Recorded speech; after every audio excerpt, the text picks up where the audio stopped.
of pressure for this upcoming college football season. And I'm not talking about the offensive line giving up a sack every 3 seconds type of pressure. The pressure I'm talking about is organizational, whether or not you're going to be a first round pick, whether or not you're going to be able to keep your job, whether or not your legacy is going to meet the expectations set in front of you.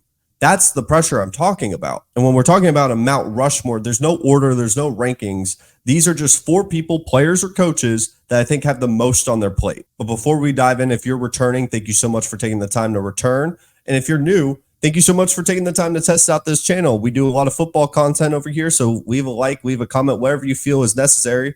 And you know what? Enjoy the video. When I think of the quarterbacks that have the most pressure on them to perform this upcoming season, I think of Quinn Ewers. Not to immediately make the comparison to Trevor Lawrence, but honestly, I see the correlation. And I'm not talking about the Clemson Trevor Lawrence. I'm talking about the Jacksonville Jaguars Trevor Lawrence. We're talking about 2 players that, coming out of their respective leagues, was one of the most hyped up prospects. We're talking about Quinn Ewers with the 1.00 rating, and then the Trevor Lawrence, Andrew Luck comparison coming out of college. And both of them, you could make the argument, have met expectations, but realistically, I would disagree that they've just barely hit the mark. I mean, sure, Texas made the playoffs, Jacksonville made the playoffs. Now Texas didn't get the win, but at the same time, Texas came back. Like, we could go with the wishy-washy expectations of, yeah, Quinn Ewers has played good enough, and then Trevor Lawrence has played good enough. But then again, put ourselves right when they were coming out of their respective leagues. This was not what we were expecting, just barely hitting the mark. We expected, at least for me, Quinn Ewers to potentially be coming out of this NFL draft and being in those conversations with Drake May and Caleb Williams. I mean, his talent is on that same level, but he stays for another year because, let's be realistic, if he were to come out in this draft, I don't know if he would go above a guy like J.J. McCarthy or Bo Nix. And that's a problem because he's going to need to take that next step. Let's take the Arch Manning conversation out of it. With all the pieces that Texas is losing to the NFL draft, they, for the first time in a while, are going to have to reload instead of rebuild, especially with the first year of the SEC. And I think they've done that with the transfer portal, and they have the pieces to do so. But the key X factor in all of this is on Quinn Ewers to take that next step and really elevate that next level of the offense. Because I've seen Mac Jones operate this offense at a higher level than Quinn Ewers, and Quinn Ewers easily has a way better talent level than Mac has ever had in his life. Because if we're going to talk about coaches that have the most pressure on them to perform this upcoming season, Ryan Day is probably number 1. And I think we have to have those same expectations and same type of pressure that we had with Jim Harbaugh. Now, I understand Jim Harbaugh was close to getting fired after the 2020 year, and Ohio State hasn't sniffed that bad of a season. But with how the Big Ten has reloaded and how, honestly, Ohio State has reloaded, if he's not able to get the quarterback right for 2 years in a row, this is not a program that's going to wait around for someone to come fix it. They're going to invest resources to go get someone that's going to get the job done. Because at some point, they're going to look at Ryan Day, especially if they don't beat Michigan this year.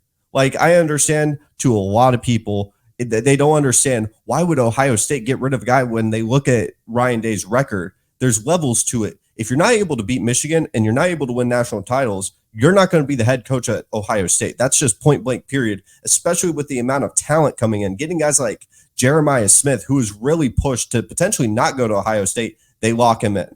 You're able to get Caleb Downs from Alabama, who, by the grace of God, somehow Nick Saban retires, and you're able to get a talent like that, potentially a top 5 player in college football, regardless of position. Ohio State has to get the job done this season. There's no excuses. I don't want to hear about Will Howard not meeting the expectations or Julian saying, do the job, get the job done. At number 3, I would say it's Deion Sanders / Shedeur Sanders. Whoever you want to put on that Mount Rushmore, I think they are tied with each other on like the amount of pressure on their plate. I think Deion isn't going to feel a lot of institutional pressure if they don't perform. And I think they just got to, surpass what they did last season. He's going to be just fine.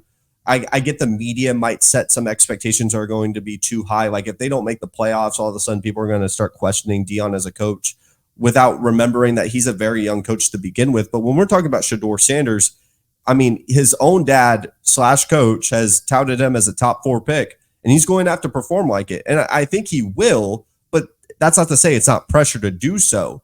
And the roster talent isn't like this elite level amount of roster talent on the offensive line. Yes, they've invested into it, but still very unproven. And they're still trying to dive into the transfer portal while having some high school talent. Now, to be fair, that some high school talent is really good ones. We're talking about like Jordan Seaton, but it's still a true freshman that you're relying on to perform in a new conference. A lot of people are going to have their targets on Colorado and not be that team that loses to them. So all this institutional pressure, I would even say pressure to rise his draft stock to be the quarterback one in a relatively weak quarterback class, he's going to have to perform, and I think he knows that. I'll give him a lot of credit. If he's able to meet or even exceed expectations, Shedeur might be able to lock himself as a top 5 draft pick if he's able to actually meet these expectations. And just quick side note, with the amount of pressure that Shedeur is going to feel, it makes me wonder if his dad is actually trying to prepare him for a New York market. There's a guy named Daniel Jones that I think is going to get moved off of, and it wouldn't shock me if the Giants were a team that tries to go get Shedeur. It's a little shot in the dark, but you never know. I just see the correlation. We've already seen Dion try to say that, I'm going to be able to pick what location my players go play for, especially with like Travis Hunter and Shedeur. So, it wouldn't shock me if you wanted a big market like the New York one. And then the last one I would say is Dabo Swinney. We're talking about a head coach that has refused to use the transfer portal, and I don't think this is a pressure for the organization to push him out. I don't think Clemson, with everything that he's been able to accomplish, would push him out, but I think the sport overall is going to push him out if Clemson doesn't perform and he starts to slowly realize that, maybe my processes are just not going to work, so why am I even going to be a head coach anymore if this is how the sport is going to go? I think that's part of the reason why Nick Saban left, and he's confirmed that. And it wouldn't shock me if someone like Dabo Swinney just, kind of waves the white flag and says, if my processes are not going to work here, I don't want to be a head coach. And so with Clemson, I think they have a lot of the pieces. Bryant Westco looks fantastic. And that's a position that I think a lot of people are forgetting, that the wide receivers was a big, pipeline for Clemson. It used to be a big area where they were able to pump out NFL talent after NFL talent, and now that's kind of gone to the side. Bryant Westco could be the difference maker, and then obviously Cade Klubnik hasn't developed like the way that you want him to, and I think that Clemson, if they don't perform this year, they start the year with Georgia.